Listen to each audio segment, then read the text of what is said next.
Assalamualaikum warahmatullahi wabarakatuh. Perkenalkan, nama saya Hengki Kusuma Hermawan.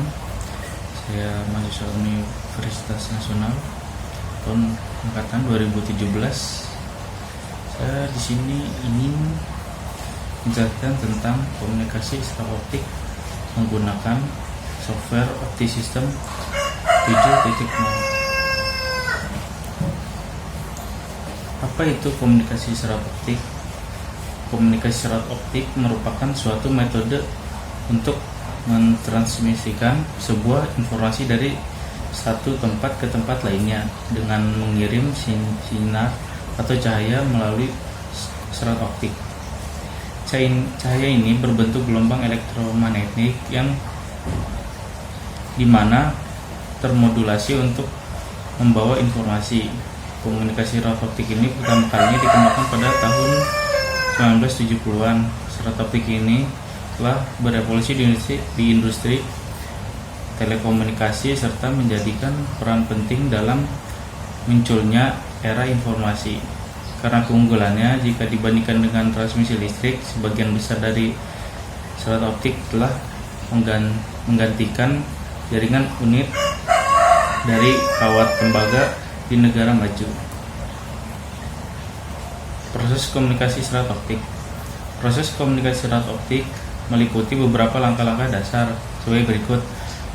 Yang pertama, membuat sinyal optik yang melibatkan penggunanya pemancar, biasanya dari suatu sinyal listrik. Kedua, menyampaikan sinyal di sepanjang fiber, memastikan bahwa sinyal tersebut tidak terlalu menyimpang atau lemah. Keempat, menerima sinyal. Kelima, mengubah menjadi sinyal listrik. Selanjutnya, cara kerja jaringan komunikasi serat optik pada gambar di bawah ini. Jadi penjelasannya, data cara kerjanya, data masuk melalui kabel fiber optik pada jarak 40 km. Lalu untuk mengetahui nilai SNR-nya dilihat melalui WDM transmitter, dan untuk mengetahui kekuatan jaringan terlihat dari optical power. Lalu RX sebagai receiver dan BER untuk mengetahui beberapa bit error pada rancangan jaringan tersebut. Di sini juga ada beberapa, saya akan menjelaskan fungsinya. CV laser berfungsi, di sini ada gambar CV laser, berfungsi sebagai sinar transisi dalam bentuk gelombang yang berfungsi sebagai pengantar data dan sumber cahaya.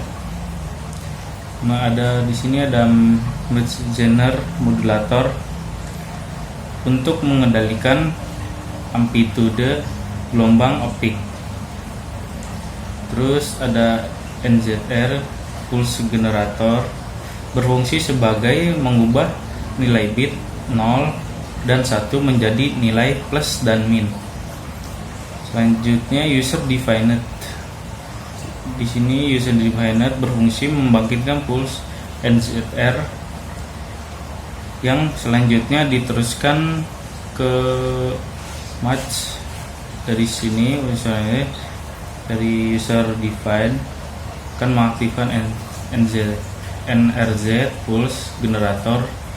Terus selanjutnya akan dikirimkan ke Metzger modulator. Terus ada di sini ada optical fiber untuk mentransmisikan sinyal optik. Terus ada 3R generator, berfungsi untuk mengubah input sinyal elektrik menjadi 3 output sinyal berbeda. Di sini ada 3 outputnya. Di sini 3 output. Selanjutnya ada BER analyzer. BER analyzer berfungsi untuk menampilkan informasi tentang max atau faktor, key factor, min, BER, height, thresholding, detection in. Jadi dia tuh akan menampilkan informasi tentang max, key factor, min, BR, A, thresholding, dan decisioning.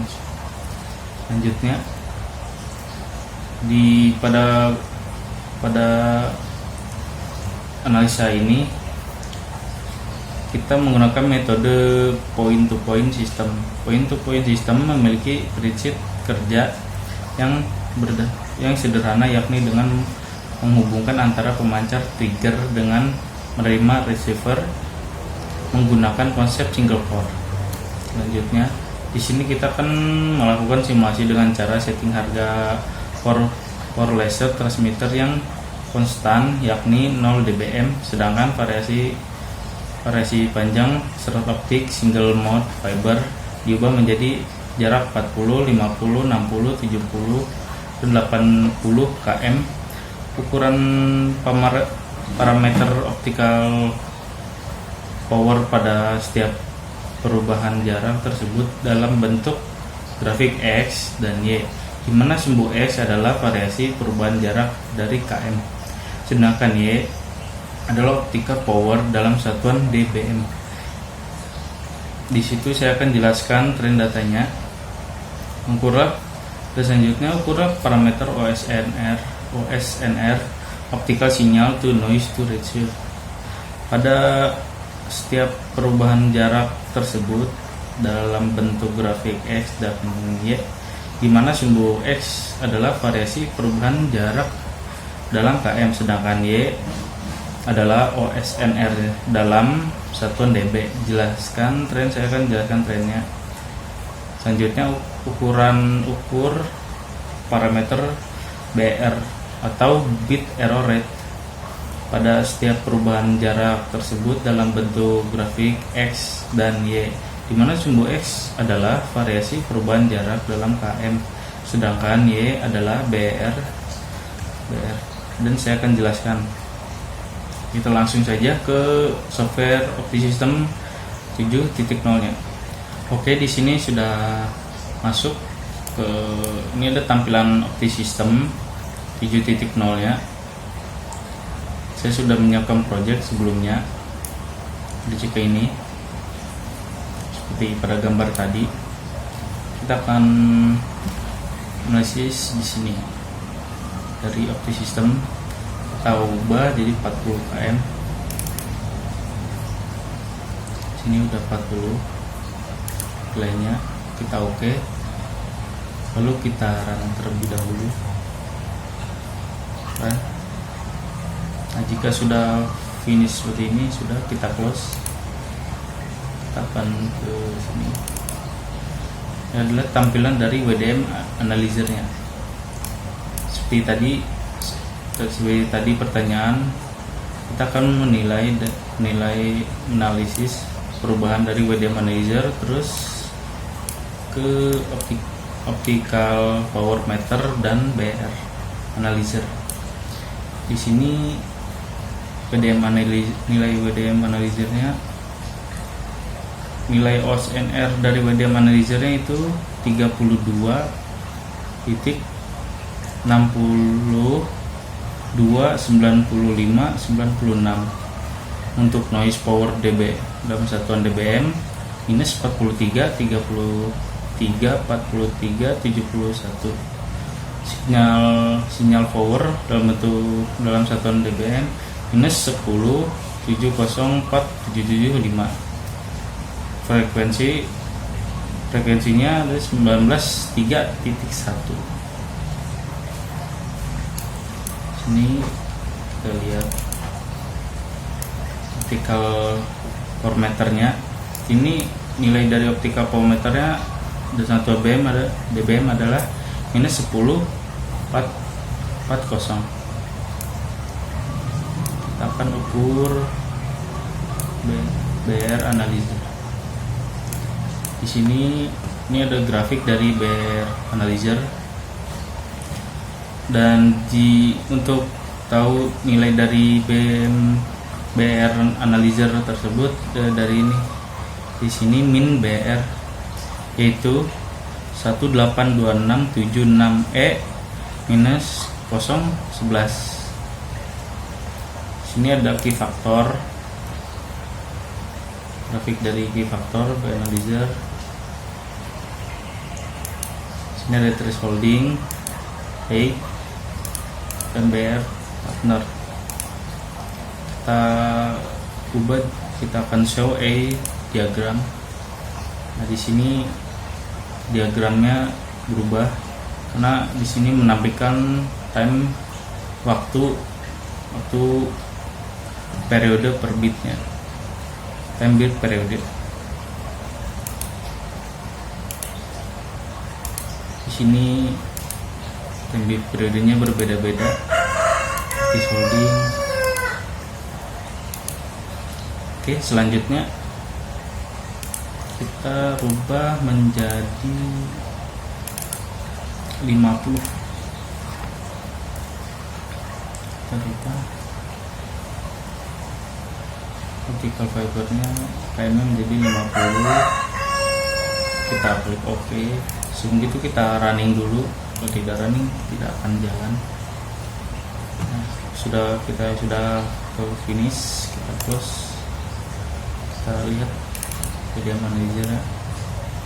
Di sini dari WDM managernya nilai on OSNR nya dalam satuan dB 33.6283.8363.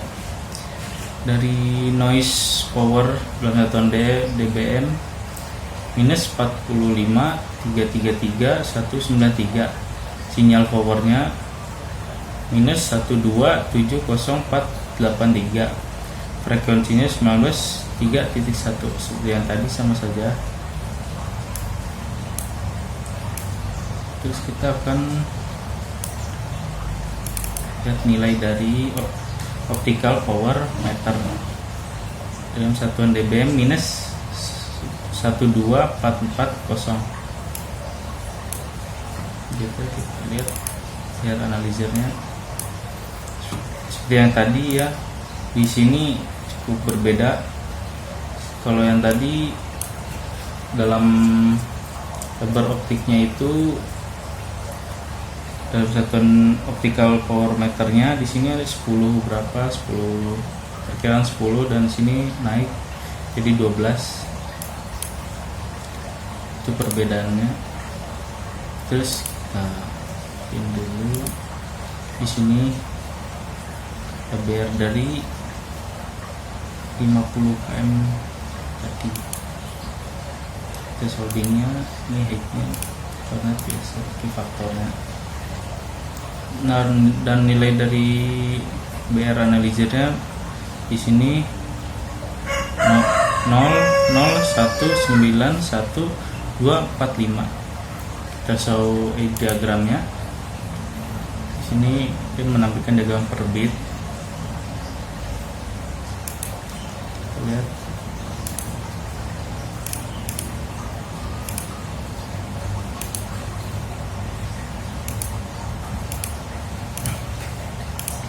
Oke, selanjutnya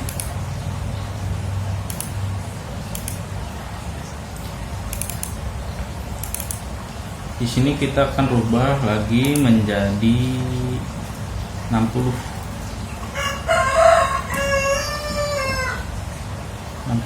dari optical fibernya 60 km. Oke, running. Kita lihat dari kode analyzernya, nilai dari OSNR nya. Dari OSNR nya dalam satuan dB 32.62.62.5532. Noise powernya minus 47.3303.76. Sinyal powernya minus 14.704844. Frekuensinya tidak berubah sama sekali, yaitu 193.1. Untuk mengetahui nilai optical power meternya di sini berbeda lagi, minus 14440. itu nilai dari optical power meter satuan dBm. Di sini kita lihat dari key faktornya, seperti ini diagramnya, dan nilai dari BR analyzernya itu 0.00517234. Ya, kita tampilkan diagram thresholding seperti ini, seperti ini. Kita show diagram. Ini tampilannya time bit periodenya.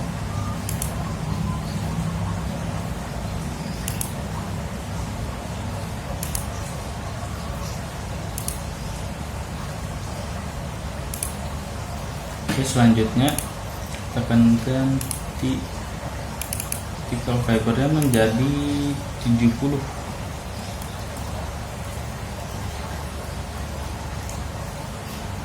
Kita oke dan tutup. Lihat video analyzernya. Di sini nilai OSNR-nya dalam satuan dB 32625681. Untuk noise powernya minus 49330603. Untuk sinyal powernya minus 16704.923. Oke, kita lihat dari optical power meternya. Di sini nilainya minus 16440 dBm. Ini BR analyzernya.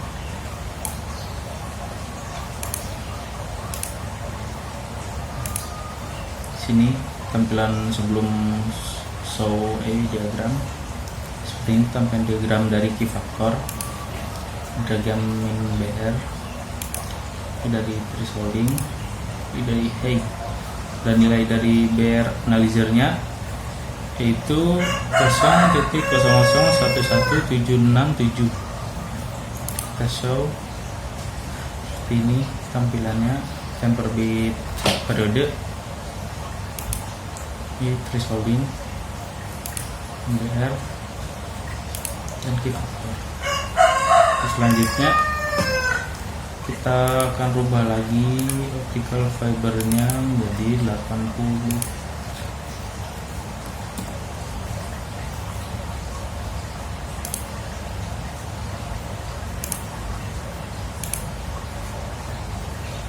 Terus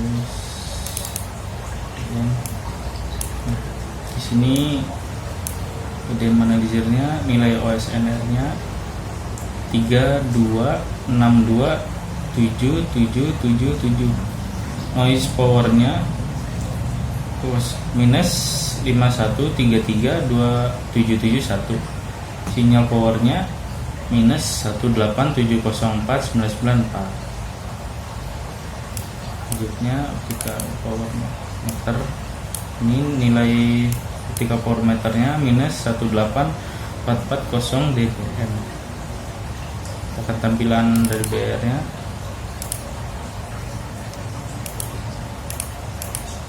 Nah, di sini kita bisa lihat, jadi dalam diagram ini jadi kosong, dan nilai BR analyzernya menjadi 1. Max keep power 1 kosong semua. Terus holding semuanya juga kosong. Show sini tampilan diagramnya lebih rumit lagi, lebih padat, dan periode per bitnya.